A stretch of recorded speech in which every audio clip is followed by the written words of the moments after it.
Good morning guys. So ito na ang routine ko tuwing umaga. Maaga na rin akong nagigising. Wala nang lamaw-lamaw. Hindi katulad ng dati na preschool pa lang sila. Ay 2 hours lang sila sa school. So ngayon na kinder na sila at Poldy na sa school.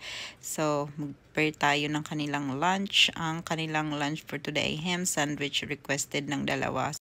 Dito naman guys sa Amerika, hindi sila mahilig yung maraming kinakain sa lunch. Parang light lang yung mga kinakain nila. Kadalasan talaga sandwich. So kahit ako nasanay na rin, hindi ako masyadong kumakain ng kanin sa lunch, sa tanghalian. So ito nga ang ginawa ko. Ligid-ligid ng tinapay, tapos naglagay ng ham para naman ma-style ang kanilang ham sandwich. At gustong-gusto naman nila yan. Nasusurprise sila kung ano yung laman ng kanilang lunch bag. So napanood ko lang to sa TikTok.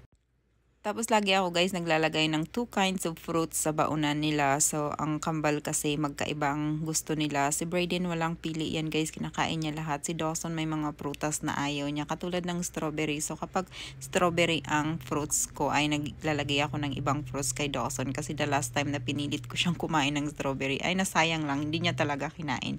So ito naman yung apple, nabasa ko lang, napanood ko lang na kapag nilagay mo sa malamig na tubig na may asin tapos ice ay hindi daw siya magba-brown. So far effective naman siya. So ayan na guys, naglagay din ako ng extra ham para pag nagutom pa sila, at tsaka kaunting crackers at fruit snacks. So far naman naubos nila yung pagkain nila. Napapansin ko nga na tumataba na ulit ang kambal. Get in the car.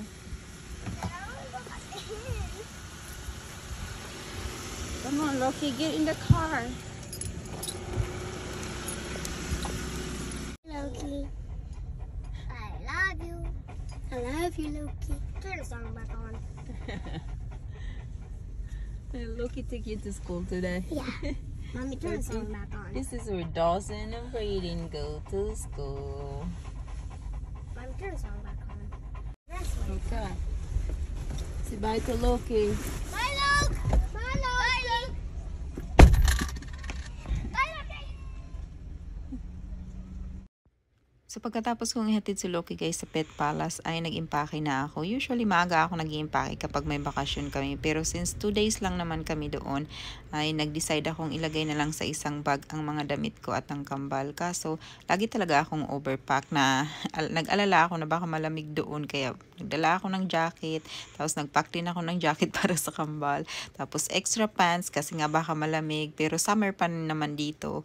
Tapos extra clothes sa kambal kasi baka wala din kasing laundry doon sa hotel na yun, kasi baka mamaya kailangan nila. So ayan, more clothes. Kaya ang sabi ko kukunti lang ang Hey, everybody.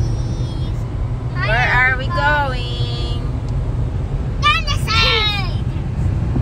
Daddy, smile. Hello. I said smiling. Wait, and I got song. Ayan guys, pagdating sa Cincinnati at naipit nga kami sa traffic kasi rush hour after work kasi ni Tad saka kami umalis, tsaka may school din kasi yung kambal. So kahit na umalis si Tad ng maaga sa work, hindi rin kami pwedeng umalis dahil aantayin pa namin ang kambal. So pumasok na lang siya maghapon. Buti na lang at hindi pa masyadong stress ang lolo nyo sa traffic, kasi pag na-stress siya, na-stress din ako sa bibig niya.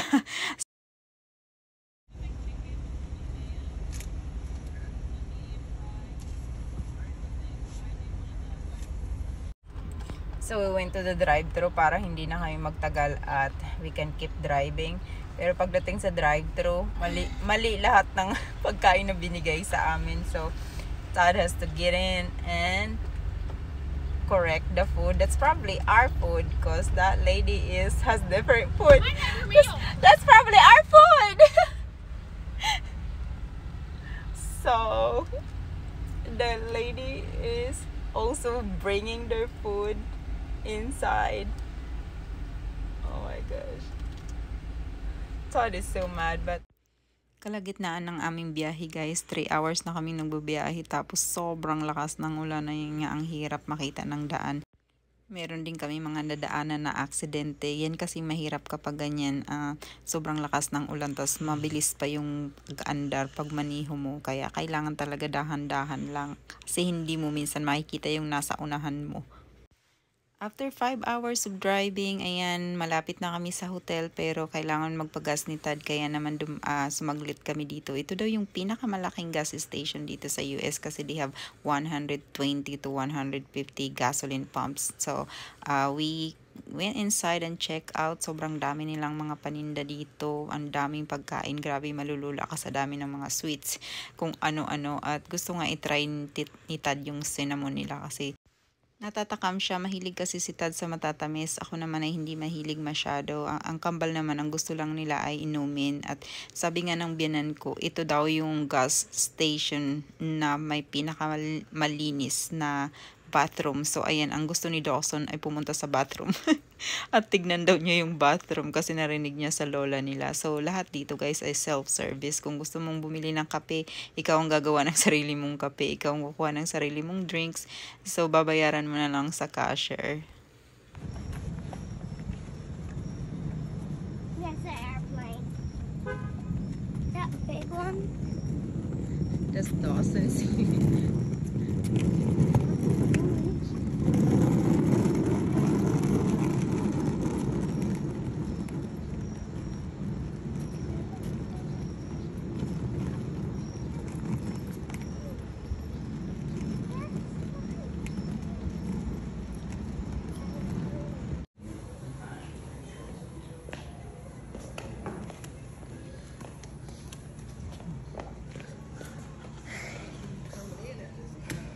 I know, yeah.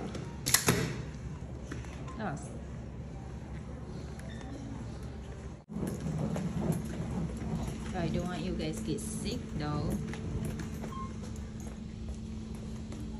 Ay, nako. Already starting. Yep. Missed that one. Chat, buddy. Right. Hey, stop it. It was just... Yes.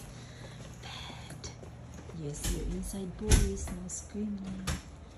Yay! This is our house for 2 days. It's a hotel. No, you used to call it our house. Now it's a hotel. Huh? You guys are growing. No.